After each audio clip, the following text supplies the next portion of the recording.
Hello everybody, tonight we're gonna see Spassky and Fischer, round number 20. St. Stephen Belgrade, 1992. And in this game, Spassky shows his class as a very strategical player. A player plays slowly and builds his game slowly. Doesn't care too much about tactics, about sacrifices. He will play pretty much conservative way of chess, if we can say this way. And Fischer looks a little bit lost somehow. Like he couldn't find tactics in the game, so he couldn't do anything. I think that's what Spassky was looking for, and he got what he want. So let's just go straight to the game and see what's happened. E4 by Spassky, C5 by Fischer, and here Spassky played knight E2, and this is a little surprise now for Fischer. Spassky doesn't show his cards yet. He's telling Fischer, I could play d4 to you next. I could play g3 to you. I could play f4. Even d3, like there's too many options after knight e2. So Fischer played knight f6 and attacked the pawn on e4 right away and asked Spassky, what do you want? Spassky played knight bc3, still asking for d4 maybe next, or g3 or f4. Who knows? E6 by Fischer, and here Spassky played g3, and now Spassky is showing his cards and looking for a closed game to build it up slowly. We call this the closed variation against the Syrian defense. Knight c6, bishop g2, bishop e7, castle, and now d6, and this kind of structure here with those guys over here, it's called Schiffeningen. But you play Schiffeningen against the closed Sicilian, so you playing a system against another system. That doesn't work. This is a little bit passive for black actually.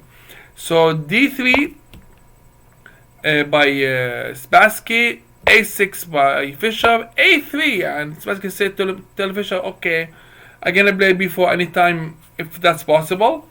Queen c7, f4, b5, king h1. A typical move in this variation, the bishop will go to e3 and g1 if you attack him with knight g4.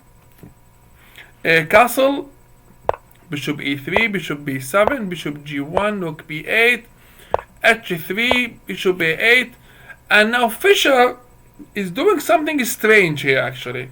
If we go back a little bit, you can see that Fischer need to go to the d8 maybe with the rook, with d5 next, and start getting some counterplay, putting the rook and the queen at the same file. But for some reason he didn't do it, and I don't know why actually. It's really weird. Instead he played rook b8, h3 from Spassky, bishop a8, and this bishop stuck here doing nothing. All of this just to play b4, and after g4, and Spassky, look at Spassky, how many squares is controlling here. Fischer played b4, which already Spassky expected because he has the one in a3 at the beginning, right? So ab4, cb4. Now what, Mr. Fischer? What are you gonna do? Like, what's the plan? Okay, so you put the rook on b8 just to get the b4 bush, and that's it. I mean, why not maybe rook b4? Maybe put some bush on the pawn on b2 if that's what you're looking for anyway. Like, it's not really clear to me what Fischer wants from this way of playing. Why he surrender the d4 square? He was controlling it. Something really weird here. I think rook b4 should be a better option here. Now the problem with rook b4 is this guy is gone, but you can take here anyway, so you should be okay somehow. And anyway, it didn't happen. I don't know. After ab4, cb4, and d5 is coming next with the rook on d8 if the rook come to d8, but Fischer never did that. And knight a4, and now Spassky eyeing the b6 square with the knight and the bishop, and Fischer played simply knight d7, and with knight d7 we have a small little problem here for Fischer. Like, he did all of that, putting the bishop back. Let me just take all these hours away. So he's putting the bishop on a8, open the b file, for the rook. Then he has to go back to d7 with the knight just to cover that square. Which means there is 1, 2, 3, 4, 5 pieces in a small area. They're doing pretty much nothing. And Spassky is planning for a kingside attack with the pawns against black king. Anyway, Spassky played the queen d2 and he's eyeing the pawn on b4. Rook fc8 by Fischer. Again, what's the rook is doing on c8? I have no idea. Still, I'm looking for. I think rook d8 is better. And also, there's another nice move that I believe could help Fischer in the game if he played it, which is knight c5. With this move, if you go knight c5, you go dc5, and then you're still controlling the d4 square. And if not, you still threatening to take the knight on a4. So there's like some counterplay for black in this case, but Fischer didn't do it. Unfortunately, he didn't do it, and he didn't even think about it, I guess. What he did is he played simply.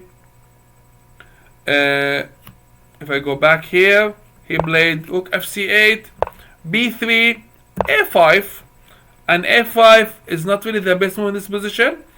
Again, we have a situation here when this pawn is gonna be difficult to defend.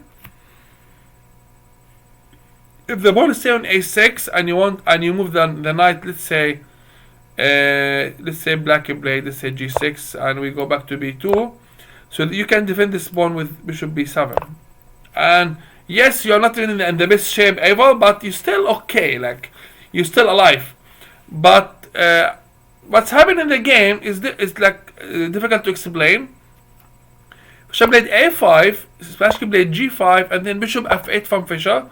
And Fischer's idea is to play this way, maybe. Okay, or maybe g6, bishop g7. In all cases, bishop f8 is something like I don't believe it's really the best. Anyway, Spassky played rook a2. So what's happening is he's protecting the pawn on c2 with over protecting thing. Fischer played knight e7, but of course the pawn is already protected with against the queen and rook attack, because there's a rook and the queen here protecting the guy. And with knight e7, if you can see, this square is no longer controlled by the knight. So knight d4 by Spassky right away, g6. Knight b2, bishop g7, knight c4. And with knight c4, you're attacking the pawn on f5 with 2 pieces. Unfortunately, there is no way to defend this guy. The only piece that can defend the one is the rook on b8 by going to b5, but then we'll pick up the rook, so it doesn't work. d5 by Spassky, by Fischer. Knight f5, d4, d4, and e5. Knight e2, take and take. Spassky has an extra pawn. He has a control of a lot of squares. The bishop on a8 doesn't do anything, and those 1, 2, 3, 4, 5, 6 pieces, they're doing. There's no plan for them even. I don't know what they are doing. It's hard to explain. Knight e5, knight d3 by Spassky, rook b5 by Fischer. Take and take. Knight c4, queen g5. Fischer finally will get his pawn back, but there's a price for this. Bishop e3, queen h4, and he gets forked. There's 2 rooks under attack. Fischer played bishop c3, queen f2, take and take, rook b8, and this is just game over now. Like white is an exchange up actually for nothing. There's no compensation even. Rook a7, king f8, bishop g check, king e8, bishop g5. A double attack on the knight. f6, take and take and take. Now an exchange and a pawn. This is too much. Bishop c6, king g1, bishop d7, rook d6, bishop c6, bishop f1, and black. Mr. Fischer has to resign the game. He has no defense for rook e6, and the knight will be under attack from both pieces. Very nice game by Spassky, and I can say it's a bad performance by Fischer. He shouldn't play this way. That was round number 20, and today we have 200 subscribers to the channel. So thank you guys very much for your help and your support, and let's make this family bigger and bigger. Like and share, subscribe to the channel. We can see you later. Bye bye.